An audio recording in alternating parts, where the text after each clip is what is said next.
After the revolution of 1905, Nicholas had failed to solve Russia's basic political, economic, and social problems. This quote means that Nicholas was not good enough of a leader to lead Russia in the correct direction. Because of this, they had many economic, social, and political problems. This picture represents that Russia is the bear, and all the people arguing represents all the problems that they had. Communism is the ownership being ascribed as a whole or to the community. Everyone shares what they own. It belongs to the community and not just one person, so the government wouldn't own everything. In the communist regime, people are treated equally regardless of economic boundaries. People will see each other completely the same. No one will be better than the other because they will all have the same opportunities and get the same amount of money. Socialism is the political system where the government owns property and resources, and the people get paid by the government to do their work and need to buy things from the government. It would take power away from the people and give it to a union that the people elected. Socialism provided a safety net for those who were in economic trouble and has a goal to create full socio-economic equality. Socialism supports all people and makes sure that everyone can live happily while allowing the government to take all extra money to help support itself.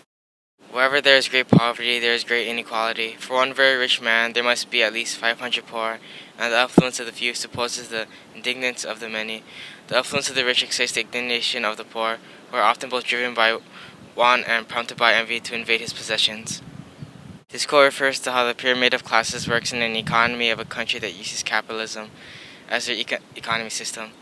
In this quote, it explains how the majority of the people in a class are at the bottom and in the working class. At the top, there are only a handful of rich people.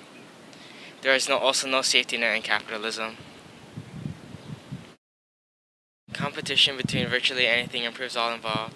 Consumers benefit because each business is trying to offer something appealing to the customer. To do so, the business has to improve their processes or product to offer something that their competition does not. The consumer gets ever better service for ever better prices.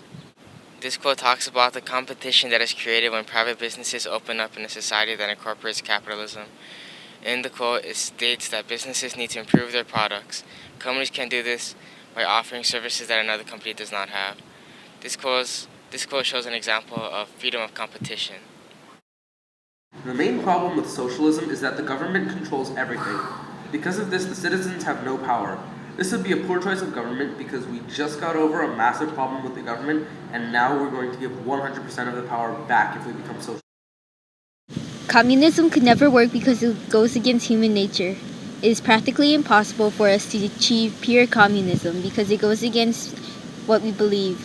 We were not built to treat everyone fair or equally because we want to be better than everyone else. So it's kind of like treating people fair is unfair. The main focus of Adam Smith's The Wealth of Nations lies in the concept of economic growth. Growth, according to Smith, is rooted in the increasing division of labor.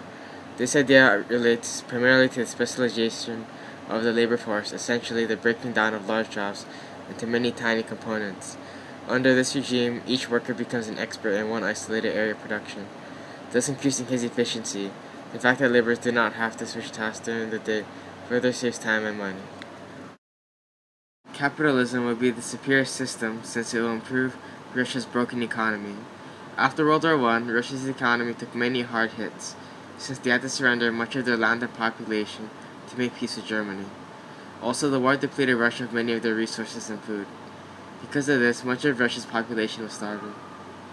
This quote basically explains how the purpose of capitalism is for max economic growth. This would make capitalism an ideal choice for Russia. Capitalism would allow the bourgeois to create companies. These companies would create jobs for the proletariat. In a capitalist economy, people have rights to the fruit of their labor and whatever other property they acquire through legal means. Property includes a person's life. We own our own bodies, and liberty as well as physical possessions. Alienable property, possessions, can be sold or leased to others. Inalienable property, life, and liberty cannot be sold at any price.